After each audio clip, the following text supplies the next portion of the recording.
Shivaya, Namah Shivaya. Namah Shivaya, Namah Shivaya, Namah Shivaya. Namah Shivaya, Namah Shivaya, Namah Shivaya. Namah Shivaya, Namah Shivaya, Namah Shivaya. Namah Shivaya, Namah Shivaya, Namah Shivaya. Namah Shivaya, Namah Shivaya, Namah Shivaya. Namah Shivaya, Namah Shivaya, Namah Shivaya. Namah Shivaya. Namah Shivaya. Namah Shivaya. Namah Shivaya. Namah Shivaya. Namah Shivaya. Namah Shivaya, Namah Shivaya, Namah Shivaya. Namah Shivaya, Namah Shivaya, Namah Shivaya. Namah Shivaya, Namah Shivaya, Namah Shivaya. Namah Shivaya, Namah Shivaya, Namah Shivaya. Namah Shivaya, Namah Shivaya, Namah Shivaya. Namah Shivaya, Namah Shivaya, Namah Shivaya.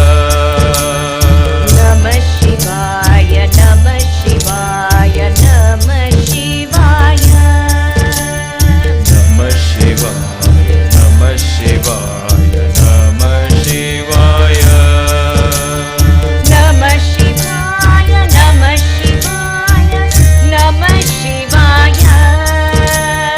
Namah Shivaya, Namah Shivaya, Namah Shivaya.